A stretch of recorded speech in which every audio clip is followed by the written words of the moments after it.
I was working the late shift down in the old Coulter mine. You know the one, out past the ridge where the trees thin out and the ground just drops away into these black, jagged holes. Been there for years, pulling coal out of the earth. My dad worked it, his dad before him. It's just what we do around here.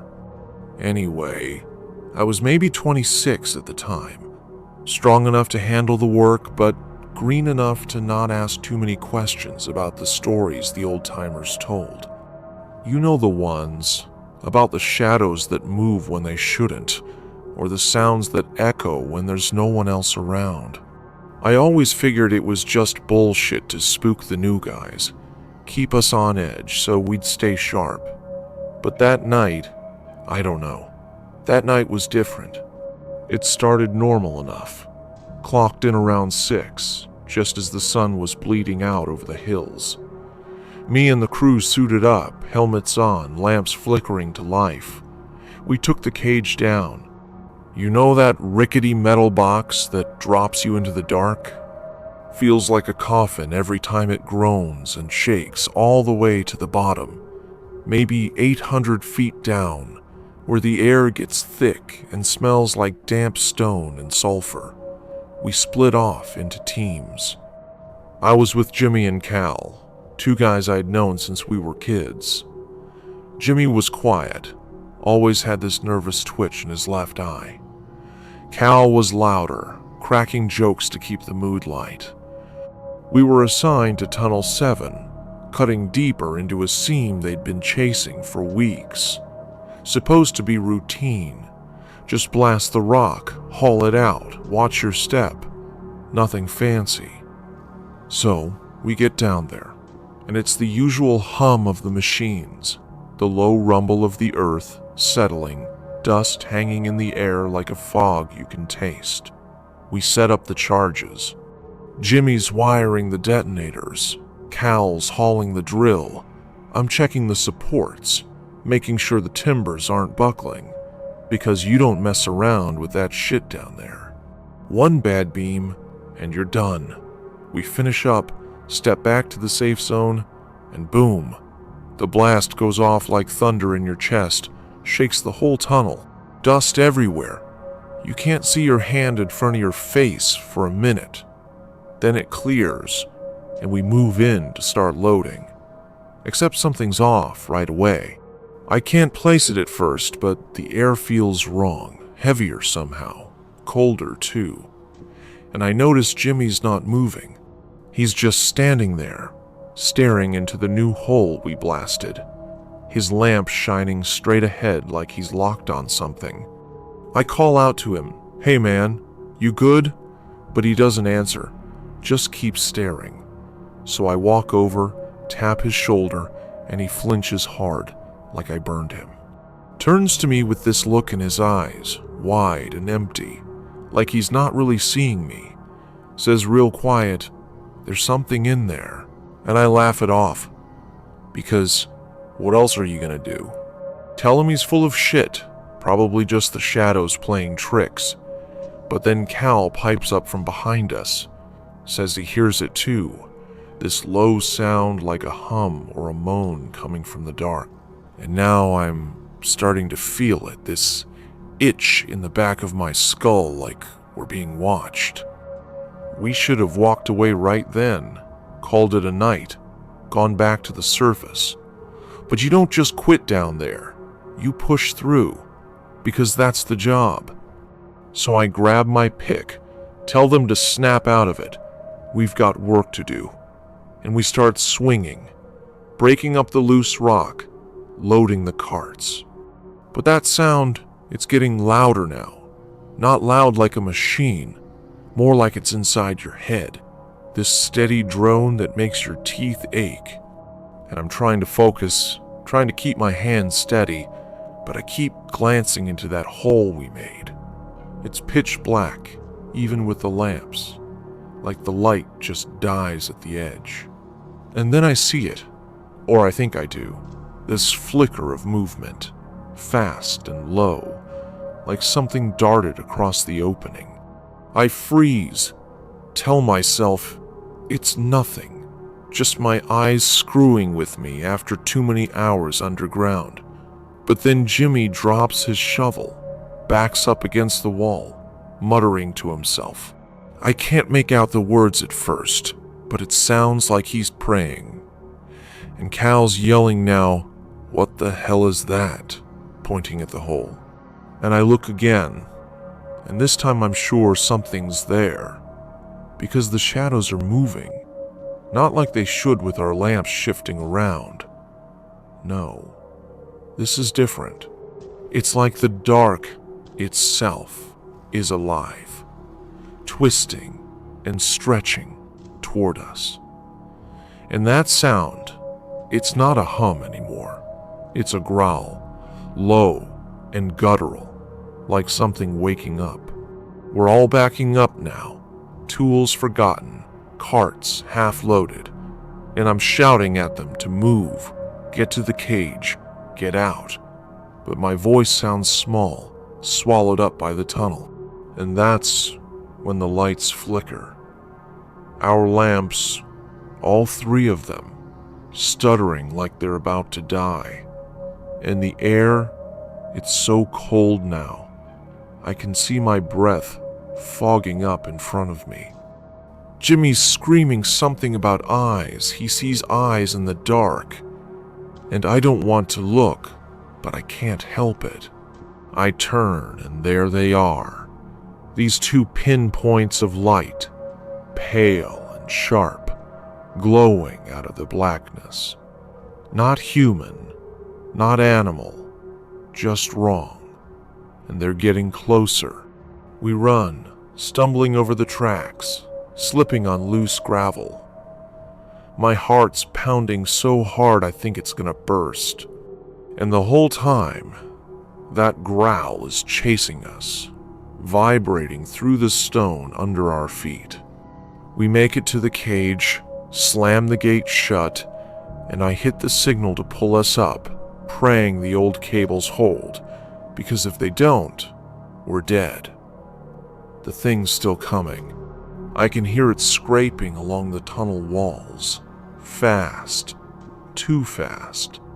And just as the cage jerks upward, I see it step into the light, or part of it anyway. This shape, tall and thin, too many limbs bent all wrong. No face, just those eyes cutting through the dark. And it lunges right as we lift off. Claws, or something like claws, raking the bottom of the cage. Sparks flying, metal screeching. We're going up now, but it's slow. Too damn slow. And I'm holding on to the bars, staring down into the shaft, watching those eyes follow us, never blinking, never fading, just locked on us, like it knows we can't get away fast enough. Jimmy's sobbing, Cal's cursing, and I'm just trying to breathe, trying to tell myself we're gonna make it. But then the cage shakes hard, like something hit it from below, and the motor above us groans, like it's struggling. We're maybe halfway up, 400 feet to go, and I can still hear it, climbing, scraping, clawing its way up the shaft after us. The lights go out completely now, just blackness, and those eyes glowing below us, getting closer every second. And I'm thinking, this is it, this is how we die, down here in the dark with whatever the hell that thing is. And nobody's gonna know what happened, because who'd believe it? But then there's this jolt, and the cage picks up speed.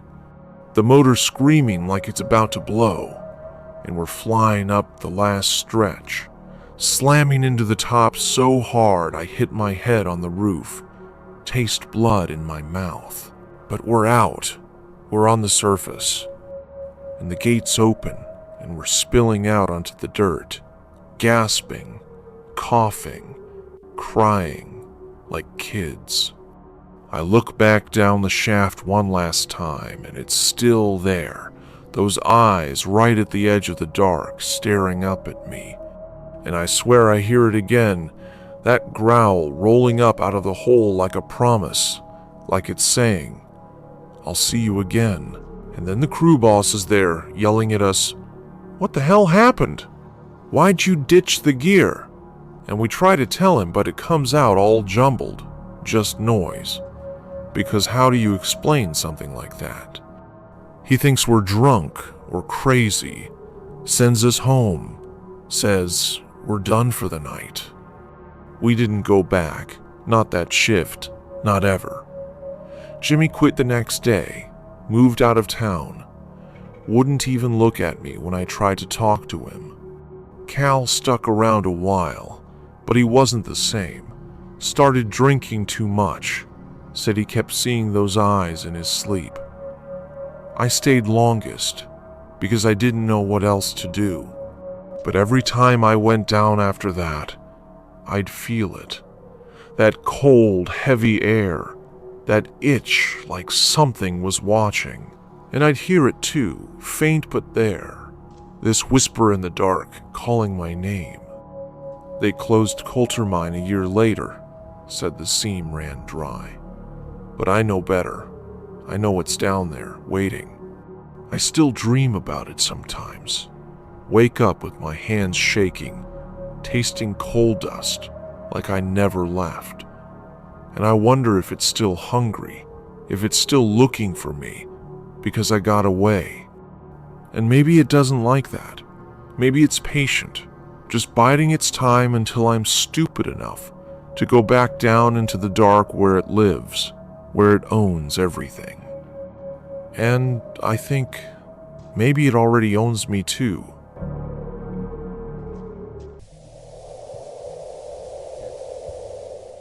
When I was 27, I took a job at an old coal mine up in the mountains of West Virginia.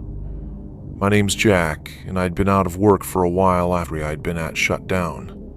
So, when my cousin Tommy told me they were hiring at the Blackwell mine, I didn't think twice about it, even though I'd heard the stories growing up. You know the ones, about how that place was cursed, how men went in and didn't come out, how there were things down there in the dark that weren't human. I laughed it off, figured it was just small-town gossip to scare kids, but I needed the money bad, so I signed up. They gave me a hard hat, a lamp, and a pickaxe, and told me I'd be working the night shift deep in the lower tunnels, the ones they called the Black Veins, cause the coal down there was so pure it shone like oil. I didn't mind the dark back then. I'd always been okay with tight spaces, figured I could handle it. My first week was fine, just long hours swinging that pickaxe, listening to the other guys joke about the new kid getting spooked. But there was this one old-timer named Earl who didn't laugh much.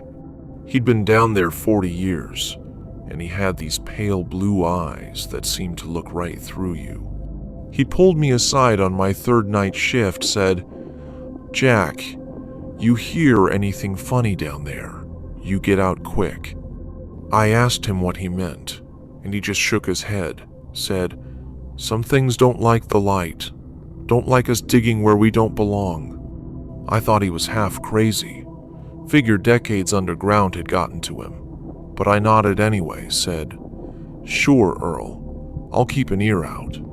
He didn't say nothing else, just went back to his work, chiseling at the wall like he was digging his own grave.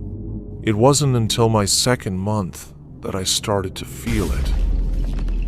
You know, that prickling on the back of your neck, like someone's watching you. I'd be down in the Black Veins alone sometimes, 'cause the crew would split up to cover more ground, and I'd swear I could hear something behind me. Not footsteps exactly, more like a scraping, a slow dragging sound, like something heavy moving over the stone. I'd turn around, shine my lamp, and there'd be nothing, just the tunnel stretching out into the dark. The air down there was thick too, heavy with coal dust, and this faint sulfur smell that made your throat itch. I told myself it was just the mine settling. You know how old places creak and groan, but it kept happening night after night. That scraping sound always just out of reach, always stopping the second I turned to look.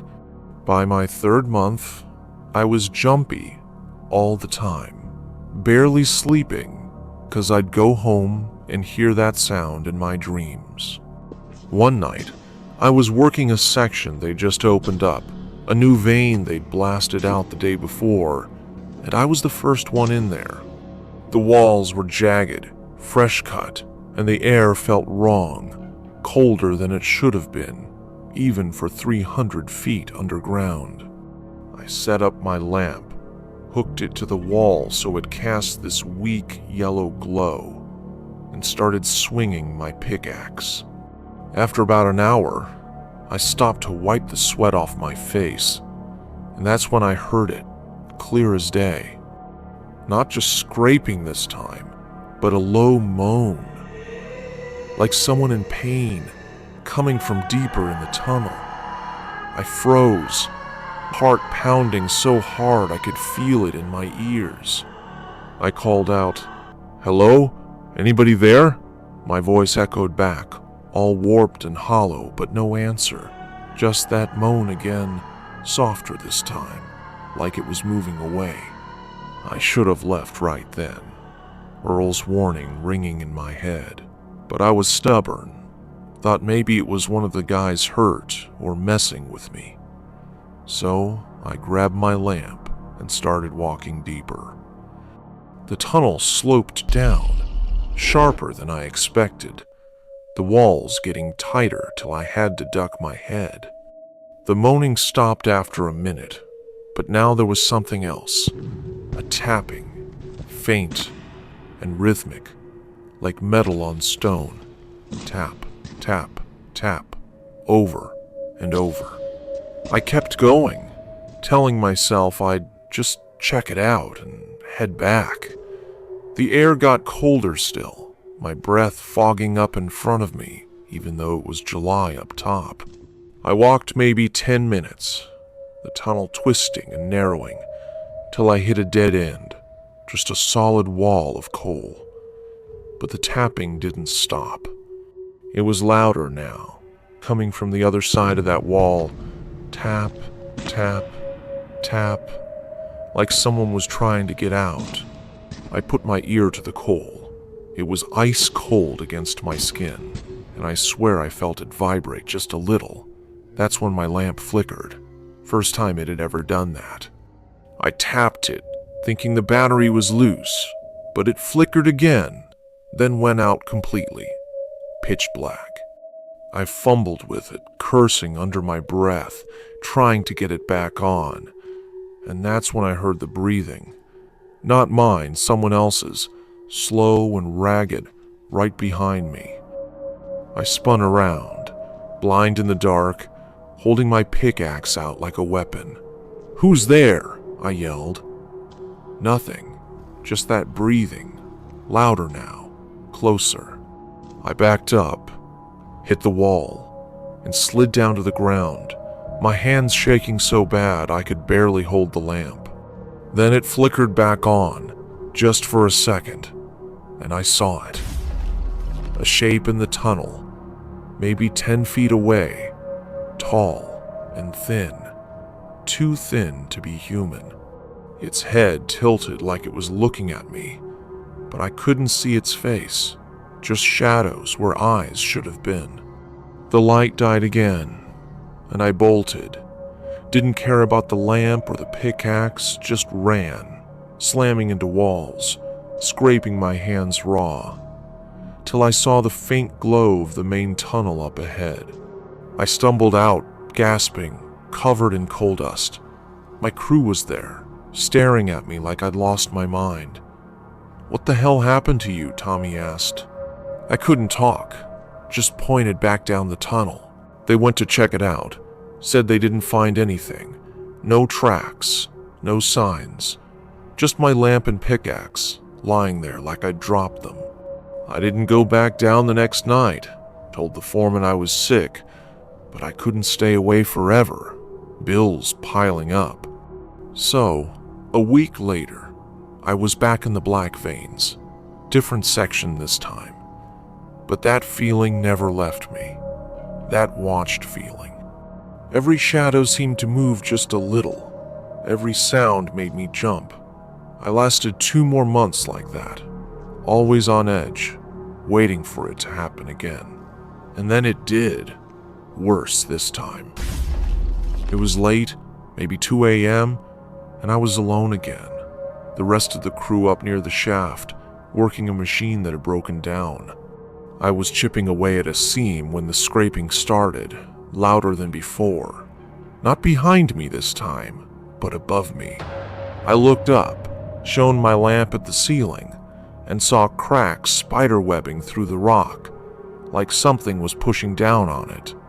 I backed up slow, keeping my light on it, and then the cracks moved, split wider, and this black dust started pouring out. Not coal dust, something finer, like ash. It stung my eyes, made me cough, and that's when I heard the voice. Not a moan this time, words, clear as day. "Get out," it said, low and rough, like it was coming from inside the walls. I didn't wait, dropped everything and ran again, but the tunnel seemed longer this time, twisting in ways it hadn't before. I kept running till I hit a fork, 2 paths.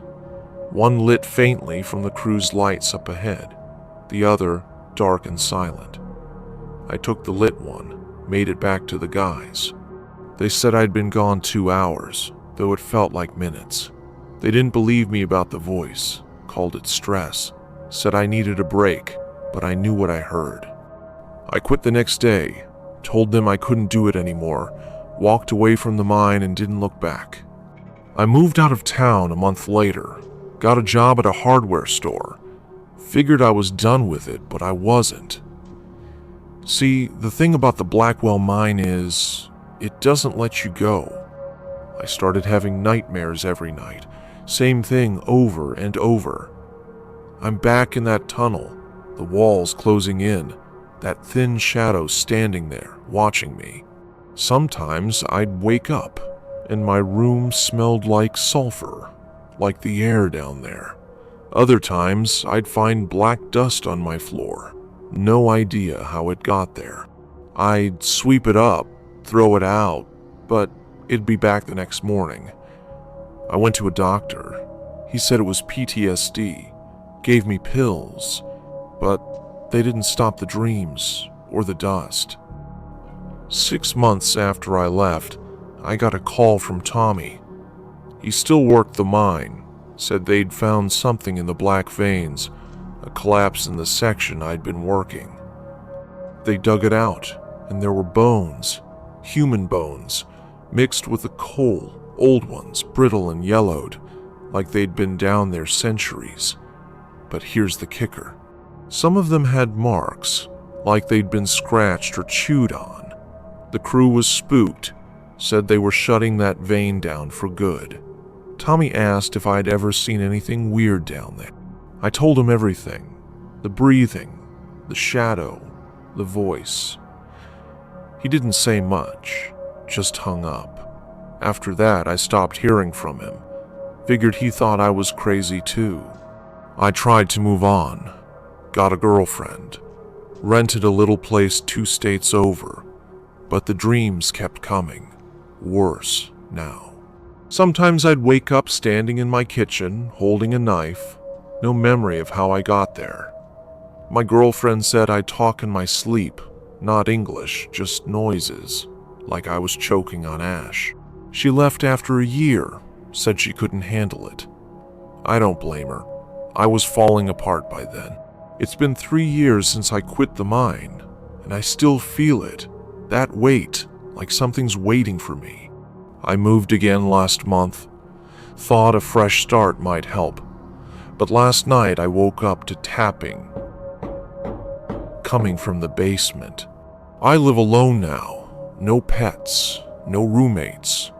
Just me in this creaky old house. I didn't go down there. Couldn't make myself. I sat on the couch till morning, clutching a baseball bat, listening to it stop and start. When the sun came up, I checked the basement.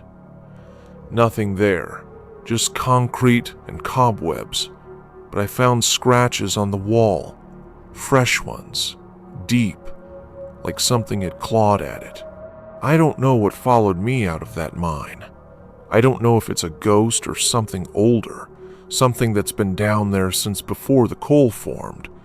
All I know is it's still with me. I've thought about going back to Blackwell, just once, to see if I can end it.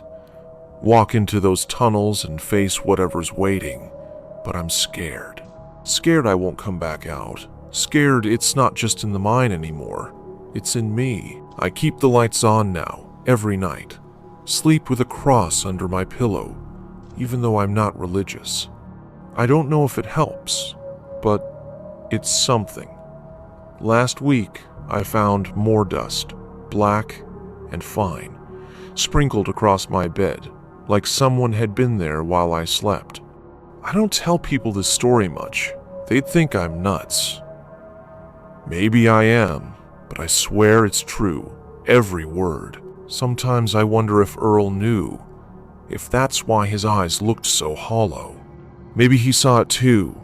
Maybe it got him in the end. I don't know. I just know I'm tired. So tired of running from it. But I don't think it's done with me. Not yet.